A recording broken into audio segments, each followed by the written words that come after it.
Ini kita umat Islam ini Qur'annya satu, nabinya satu, kiblatnya satu.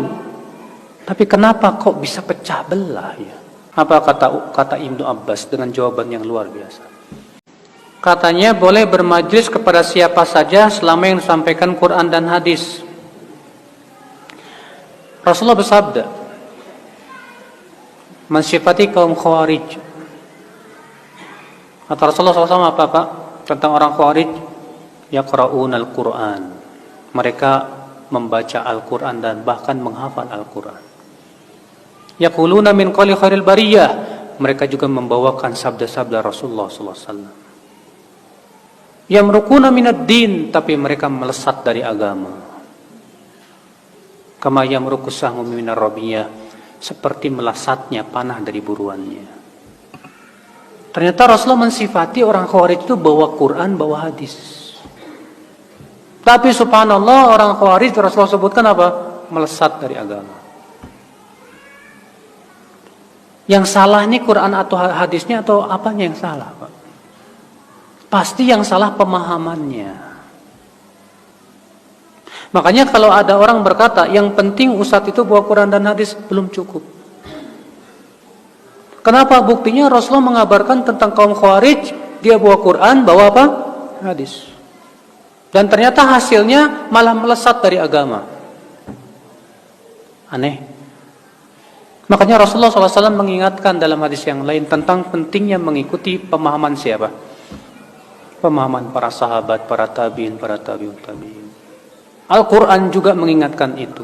Dalam surat At-Taubah 100, "Was-sabiqunal awwaluna minal muhajirin wal ansar, walladzina taba'uuhum bi ihsan, radhiyallahu anhum wa radu'an." Dan orang-orang yang pertama kali masuk Islam dari kalangan muhajirin dan ansar. Dan orang-orang yang mengikuti mereka, mereka siapa di sini? Muhajirin dan ansar. Allah ridho kepada mereka. Dan mereka pun ridho kepada Allah. Allah ridho kepada muhajirin dan ansar, dan Allah ridho kepada orang yang mengikuti muhajirin dan ansar. Berarti kebalikannya, Allah tidak ridho kepada orang yang tidak mengikuti muhajirin dan ansar. Makanya nggak jamin Pak, orang bawakan Quran dan hadis itu pemahamannya benar, nggak jamin. Bapak tahu nggak, orang liberal pun bawa Quran hadis Bapak. Orang liberal untuk mengatakan plural, semua agama sama, itu ditetapkan oleh Al-Quran kata mereka.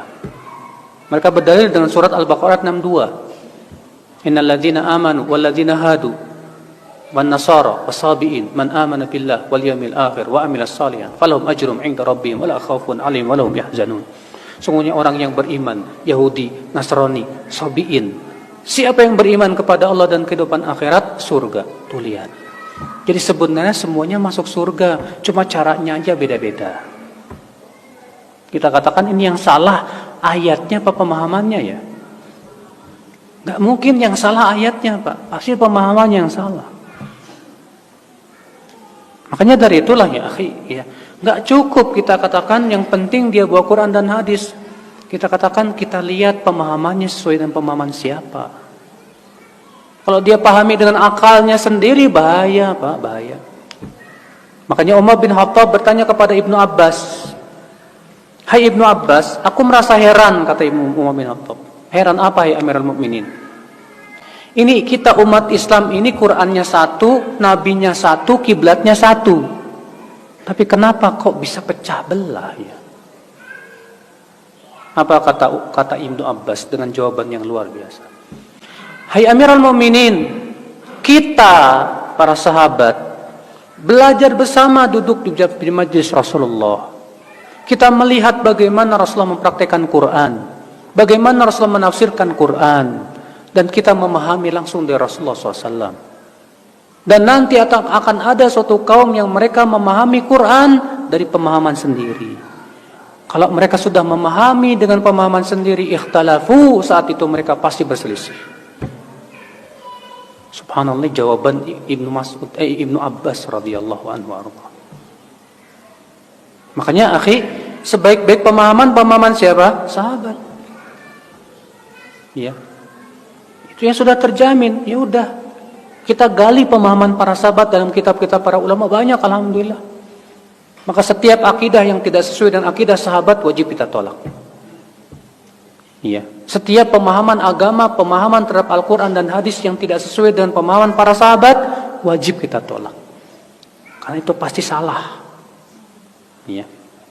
Ikhwatul Islam, azani Allah wa iyyakum.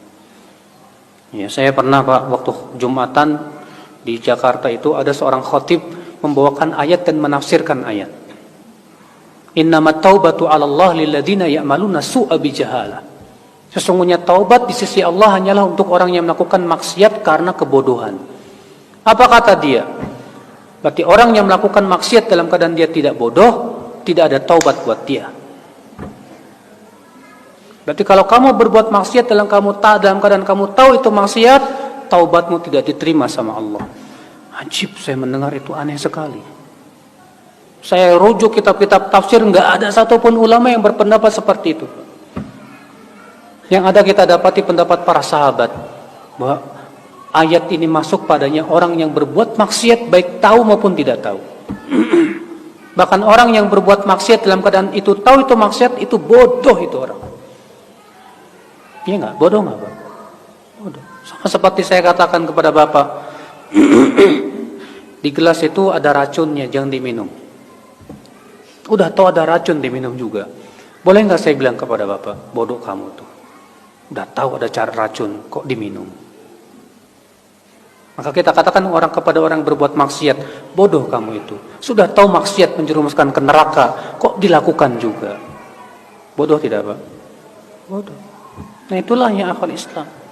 Jadinya ngaco. Kalau memahami dengan pemahaman sendiri ngaco jadinya.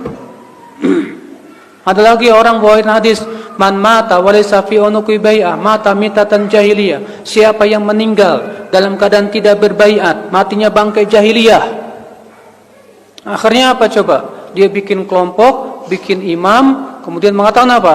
Siapa yang enggak mau baiat sama imam saya, matinya bangkai jahiliyah. Dan di Indonesia banyak kayak gini, Pak. Ada kelompok ini puluhan. Dan masing-masing dalilnya itu lagi. Yang jadi masalah pemahamannya yang benar apa yang kayak gimana ini. Setelah kita lihat rujuk-rujuk bagaimana praktek para sahabat, para tabi'in dan para ulama, tidak seperti itu. Di sebagian Al-Muhanna meriwayatkan bahwa beliau bertanya kepada Imam Ahmad bin Hanbal tentang hadis tersebut. Man mata walaysa alaihi imam. Siapa yang meninggal dalam keadaan tidak punya imam, tidak berbaiat kepada imam, matinya bangkai jahiliyah. Maksudnya apa Imam Ahmad? Apa kata Imam Ahmad? Atadrimal imam. Tahu enggak siapa yang imam yang dimaksud dalam hadis tersebut? Hu an yaqula kullu muslim hadza imam. Itu yang diakui oleh setiap muslim itu imam. Bukan hanya satu kelompok tertentu. Ini pemahamannya, Pak, yang harus kita luruskan. Makanya sekali lagi ya, enggak cukup hanya sebatas membawakan Quran dan hadis. Sampai kita lihat pemahamannya sesuai enggak dengan pemahaman salafus saleh. Iya.